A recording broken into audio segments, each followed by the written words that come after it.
Yo les gars, c'est toi Nago, on se retrouve aujourd'hui pour une nouvelle vidéo. Déjà vidéo qui fait plaisir puisqu'on est dans le nouveau décor, mais surtout vidéo où je peux vous affirmer qu'il y a bel et bien un cube à Lille et que ce cube a été récupéré. Alors dans cette vidéo je vais vous faire un récapitulatif de l'enquête qui nous a mené jusqu'au cube et aussi je vais vous donner mon avis sur 2-3 petites choses qui se sont passées avec lesquelles je suis pas très d'accord. Bref, j'en dis pas plus et moi je vous souhaite un bon visionnage. Donc tout commence ici sur la vidéo d'Inoxtag. Quand un message va apparaître à l'envers, regardez bien, juste ici il y a un message à l'envers. Alors ce message on va le retourner et ça va nous indiquer Minecraft Hunger Games 1, le début d'une grande aventure. Alors vous allez me dire c'est quoi? C'est tout simplement la première vidéo d'Inoxtag. Et en allant sur sa vidéo, on va trouver le lien dans la description d'un serveur Minecraft. Alors ce serveur on va s'y rendre et on va trouver quelle bonne surprise dessus. On va trouver tout simplement le cube Cyberpunk. Regardez à quoi ça ressemble. Donc c'est juste magnifique. Les mecs sur le serveur, ils ont trop bien fait le cube. C'est vraiment super beau. Voilà, le serveur, il ressemble à ça. Et sur ce serveur, il y aura plein d'épreuves. Le but, il est très simple. Je vais vous montrer. En gros, il y a 3 clés à trouver sur ce serveur. Ces 3 clés qu'on va devoir mettre dans ces petites boîtes juste ici, les 3 boîtes que vous voyez, et qui vont activer le portail qui est juste devant. Donc le portail du Nether, si vous connaissez un peu Minecraft, qui est juste devant. Et sur ce portail, on aura l'épreuve finale. Alors, je vais vous faire un petit topo très bref des 3 épreuves des clés.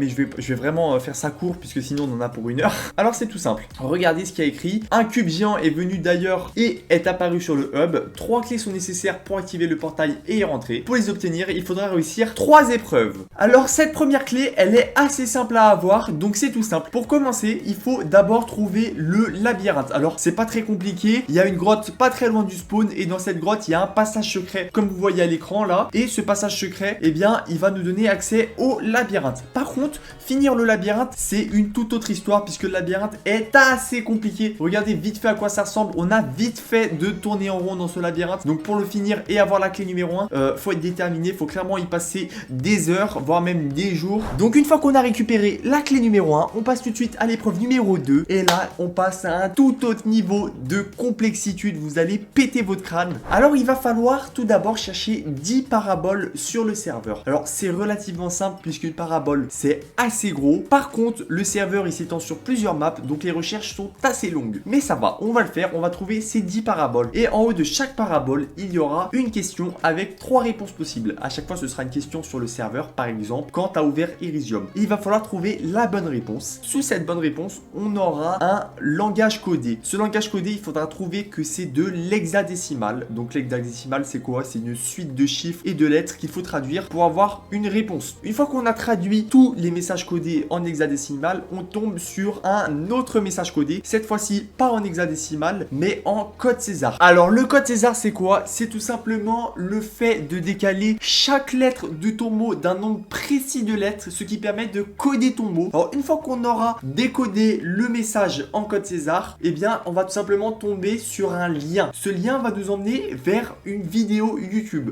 Cependant, le lien sera incomplet et la vidéo sera donc indisponible. Il va falloir compléter ce lien. Pour compléter ce lien, on va passer à la suite de l'épreuve qui va être de trouver 20 pancartes sur tout le serveur. Alors une parabole c'est facile à trouver, c'est grand. Une pancarte c'est minuscule. En plus elles sont super bien cachées, donc pour les trouver on va en chier mais grave. Mais on va toutes les trouver. Et sur chaque pancarte il y aura un message codé. Cette fois-ci ce sera pas de l'hexadécimal, ce sera du BAS64. Le BAS64 c'est un langage codé encore une fois. Alors là par exemple c'est une suite de lettres et de chiffres qui une fois traduit va nous donner ou une lettre ou un chiffre. Donc une fois qu'on aura traduit ces 20 pancartes, on aura une suite de chiffres et de lettres qu'on va devoir rentrer dans le jeu. Une fois qu'on aura rentré ce code, on va tout simplement avoir une réponse du jeu qui va nous donner 4 lettres. Ces 4 lettres, ça va être la suite du lien YouTube. Par contre, le lien sera toujours incomplet et c'est là qu'on passe à la dernière épreuve de la clé numéro 2, l'épreuve des énigmes. Alors ces énigmes, elles vont être sur les réseaux sociaux d'Elysium. Sur chaque réseau social, il y aura une énigme qui nous donnera un code postal. Par exemple, sur Twitter, on aura le code postal de Karnak. Sur TikTok, on aura le code postal du Vatican. Sur Instagram, on aura le code postal de Lyon. Et sur Discord, on aura tout simplement le code postal de la Statue de la Liberté. Hop, c'est le Tonac du futur qui te parle. T'aurais pas oublié le petit abonnement et le petit like? Voilà, c'est mieux comme ça. Allez, je te laisse avec la suite de la vidéo. Bon visionnage. Une fois qu'on a tous ces codes postaux, on va devoir les mettre à la suite et les rentrer sur le jeu. On obtiendra tout simplement les 4 dernières lettres du lien YouTube et on va pouvoir avoir accès à la vidéo. Et là, je vais vous montrer ce que donne la vidéo. Alors, l'indice caché dans cette vidéo est tout simplement en code Morse. Alors, je vais vous faire écouter.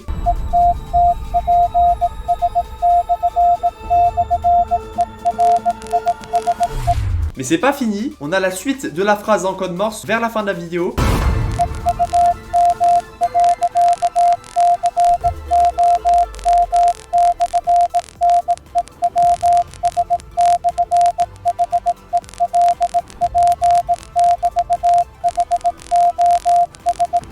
Donc, tout ce code Morse, une fois traduit, ça nous donne la phrase incroyable mais vraie. Et cette phrase, il va falloir la rentrer dans le jeu. Une fois qu'on l'aura rentrée dans le jeu va nous donner accès à des coordonnées. Ces coordonnées, ça va tout simplement être un passage secret qui va nous donner accès à la clé numéro 2. Mais attention, c'est toujours pas fini. Pour récupérer la clé numéro 2, on va devoir faire un labyrinthe invisible. Comme si c'était déjà pas assez compliqué. Bref, une fois qu'on aura récupéré la clé numéro 2, on va passer à la clé numéro 3. Mais la clé numéro 3, même pas j'en parle. C'est quoi la clé numéro 3? C'est simplement un death run en 12 checkpoints. Mais un death run de l'impossible. Faut faire des sauts, mais des sauts. Mais faut être un professionnel sur Minecraft pour finir ce death run. C'est un truc de malade. On va y passer des jours, mais vraiment des jours. Mais on va y arriver. Mais par contre, dans tous ceux qui recherchent le cube, on va être qu'une poignée à y arriver. Hein, vraiment, on va être qu'une poignée à y arriver à ce death run. Et là, on va tous avoir accès au portail. Mais on va pas tous y avoir accès directement. Il va falloir attendre le mercredi 16h pour pouvoir rentrer dans le portail.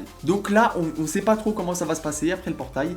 Vraiment, on est au courant de rien. Il y a vraiment mon groupe à moi avec le FBI, c'est mes amis, le FBI, qui sont qualifiés pour entrer dans le portail. Et il y a encore 2-3 groupes de recherche. Des gens qui avancent tout seuls, des gens qui avancent ensemble. On va rentrer dans ce portail et là, on se dit, ok, à la fin de ce portail, il y a un indice sur le cube, c'est sûr. Il faut qu'on aille vite. Une fois rentré dans ce portail, ça va être un escape game. Donc tout simplement, il va falloir trouver la sortie de chaque pièce pour pouvoir avancer. Alors nous, on va aller très très vite. On va être les premiers au début. Alors comment je sais qu'on va être les premiers? Tout simplement parce qu'on va voir les modérateurs nous surveiller. En général, les modérateurs, ils surveillent toujours les premiers. Parce que par exemple, on va tellement vite que ça paraît suspect ou voilà, ils nous surveillent. Donc on va aller super vite. Et vlati pas qu'on va être bloqué à une étape parce que ça va plus être de l'escape game, ça va être carrément une épreuve de death run. Encore une fois, ça va être un saut de l'impossible à faire pour pouvoir avancer. Alors nous, on est plus fort en recherche que en jump. Alors on va se faire rattraper par tout le monde et on va finir cet escape game à la 3e position, quelques temps après les premiers. Arrivé au bout, on va recevoir un message. Ce message, il dit quoi? Il dit: félicitations, tu viens de réussir la dernière épreuve. Va vite contacter le compte @ErisiumBit sur Twitter et envoie-lui le code suivant. Donc c'est un code unique. Et une fois que j'ai envoyé ce code, je vais avoir une réponse d'Erisium. Et là, cette réponse, elle va clairement me dépiter. Regardez. Donc j'envoie le mot de passe là et là, il me dit: bonsoir. Malheureusement, vous n'êtes pas la première personne à nous contacter. Je vous communiquerai donc la suite des indications lundi, histoire de laisser un peu d'avance au premier. Lundi, on est mercredi. Donc un peu d'avance pour eux, c'est 5 jours d'avance, alors qu'on a fini juste un petit peu après les premiers. Et les premiers, ils ont 5 jours d'avance. Ça va me mettre hors de moi, je vais être dégoûté. Genre vraiment, le cube là, je sens qu'il va nous passer sous le nez. Et là, le lendemain, 24 heures après que les premiers ils aient eu leur indice, on va avoir ça. Bonjour, histoire de patienter jusqu'aux indications de lundi. Voici une petite énigme qui peut servir. D'une île, il fait la fierté, marche roule mais seul ne peut se déplacer, large, haut, il est imposant et continue son manège incessant. Ce nom, une fois déchiffré, un cube te permettra de récupérer. Alors c'est simple, c'est une énigme qui permet d'avoir un mot de passe. Comme on le sait, un cube, on peut pas le récupérer si on n'a pas le mot de passe pour le récupérer. Donc c'est tout simple. Ça, c'est l'énigme du mot de passe du cube et on va la déchiffrer très très rapidement. On va avoir tout simplement l'île de Nantes avec le grand éléphant. On trouve le mot de passe. Donc le mot de passe, c'est le grand éléphant. Et là, on doit attendre l'indice de localisation du cube. Et c'est pas que dans la soirée, je reçois une photo de quelqu'un qui me dit que le cube est trouvé, que c'est terminé. Et là, je suis dépité, dégoûté à mort. Donc voilà, le cube, il se trouvait dans cet endroit. On veut pas me dire où c'est et on veut juste me dire que le cube est trouvé, juste pour me foutre la mort quoi. Et donc moi je vais mener mon enquête et je vais me renseigner. Premier truc que je vais apprendre, qui vraiment moi c'est mon avis personnel hein, mais que je vais soupçonner, mais que je vais trouver ça super louche, c'est que le premier qui a fini le parcours, c'est un modérateur d'Erisium. Alors il faut savoir que parmi les modérateurs, il y avait le groupe de modérateurs qui voulait participer et qui n'avait pas accès aux indices, et le groupe de modérateurs qui avait accès à tous les indices, puisque c'était eux qui se chargeaient de les donner. Donc moi on va pas me la faire un mois, ils sont potes entre eux. Moi je doute que le mec il se soit pas fait aider par ses potes, tu vois. Il se soit pas fait aider par ses potes qui ont tous les indices. Donc voilà, ça déjà ça m'a un peu mis hors de moi parce que pour moi les modérateurs ils doivent pas participer, tu vois. Genre c'est eux qui ont tous les indices. Enfin c'est louche quoi. Après ça vraiment c'est le moins pire pour moi. Vraiment le pire du pire, c'est vraiment les 5 jours d'écart, je trouve que c'était abusé. Mais bref, passons. Je vais mener mon enquête et du coup je vais réussir à retrouver le lieu à Lille. Alors en fait je vais apprendre qu'ils ont même pas envoyé une énigme pour trouver le lieu du cube. Ils leur ont carrément envoyé au premier la devanture du magasin où il y avait le cube. Ils leur ont envoyé ça. Ils leur ont envoyé cette photo avec le crocodile et cette photo avec la devanture du magasin et le nom du magasin écrit en grand. Gianni Desmet. Voilà. Donc on a... Une fois qu'on a ça, on a juste à, hop, aller sur internet, taper Gianni Desmet Lille, et hop, on a l'adresse, et on va chercher le cube. Et voilà. Et 5 jours d'avance, il leur donne cette photo et l'indice du mot de passe, et ils l'ont facilement. 5 jours d'avance. Et vraiment, je vous parle en toute honnêteté, le cube, encore une fois, m'est passé sous le nez, mais vraiment, à rien, à ça. Il m'est passé sous le nez. Je suis, mais dégoûté. À ça d'avoir le cube. Oh là là là là. Bref, voilà, c'était mon avis personnel. Je vous ai donné tous les indices qui permettaient d'accéder au cube de Lille. Et voilà, j'espère que la vidéo vous aura plu. En tout cas, n'hésitez pas à me donner votre avis en commentaire. N'hésitez pas à liker. Et on se retrouve en fin de semaine pour une grosse dinguerie. Je vous en dis pas plus. À plus!